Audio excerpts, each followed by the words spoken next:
Well, hello everyone.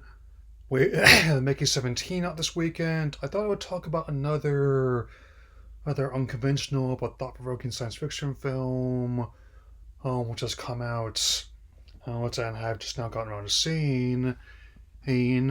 So let's talk about Out High Life, which was directed by Claire Denis, and stars Robert Pattinson, Juliette Binoche, Mia Goth, and Andre 3000 Benjamin.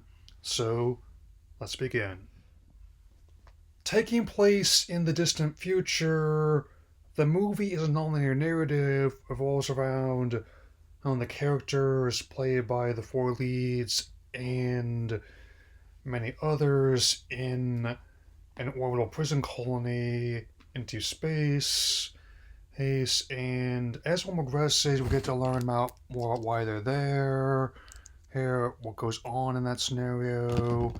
And even though there are some scenes that are quite graphic, at, like, at least for film of its kind, and at its core, it's a slow burning, thought provoking science fiction drama, and in many ways, I definitely can place it favorably in the same view as the likes of Arrival or 2001: A Space Odyssey. And while this one may not be as well known as those, it definitely is no less compelling.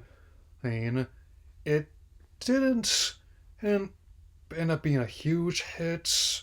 It only got released in 146 theaters domestically, but definitely finds audience at home and has definitely garnered something of a significant cult following in the sense of a small but devoted group of fans.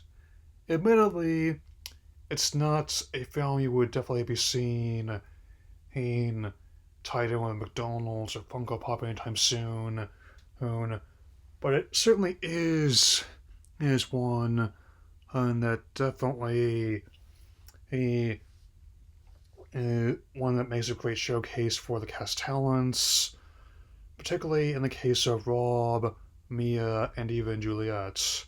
In that last one's case, is those who just made her often being cast as just because as say Marion Cotillard was not affordable or available for a film, shows when given the right material, she can work wonders. And also, I've submitted that even as someone who is typically more familiar with Andre's music and has often more seen him in comedic works, he actually still has a lot of great potential as a dramatic performer. I actually have a soft spot for his film Idlewild when he was still mainly known for being an outcast, and that's me personally. Actually, it recalls a much earlier era of science fiction filmmaking, and especially in the case of the a space prison colony, where the ship itself is designed less for looking like a sleek futuristic gadget and more utilitarian and practical in terms of how it functions. Like the saying, the purpose is what it does, and where the computers, even though the ship is capable of fast light travel, have the same flat panel displays and command line interfaces that I saw people working with back in my college days, or even maybe as far back as when I was in high school. And the spacesuits are only slightly more fashionable than their prison uniforms.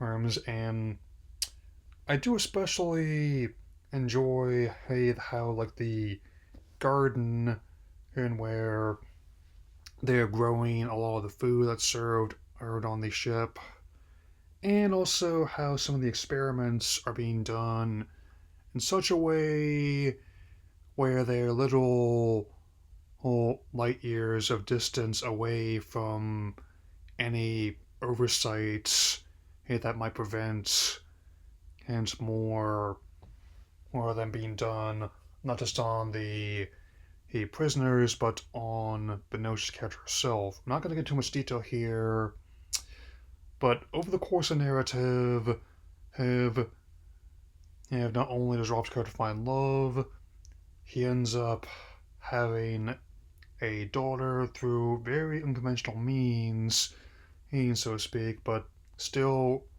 raised her like one of his own. Imagine Interstellar if McConaughey, his character, and his daughter were incarcerated and living out the story together in real time, and you're not too far off the mark. I mean, but much like how a wheel is much easier to replace than an entire planet, and it's sometimes people can be rehabilitated in that kind of environment no matter how much you try and break them. I mean, again, not getting too much detail because I want you to watch this whenever possible, and maybe if you could, maybe you might go through the same kind of emotions I went through when I watched it. Maybe you won't, but let's just say that it's definitely a a movie that I found myself pleasantly surprised by. Even though horror is definitely a genre that H1 is well known for, does not fit that bill. Even if my on-demand guide is categorized as that, I definitely would say it's closer to science fiction drama. Though admits some scenes are pretty freaky, admittedly. But if you see some of the ones that you'll definitely know why. So tomorrow is my celebration of life. I've online, since I didn't have the means to go all the way to Raleigh on such short notice, as well as my look at Mickey 17. I can also say that I have the outline for my 350 subscriber special worked out in my head. What I want to say, just focusing on working out how I want to say it. And after I talk about the Moon Girl finale, my focus is going to be on that primarily. That'll be all for now. We'll see you all again soon. Take care, everyone.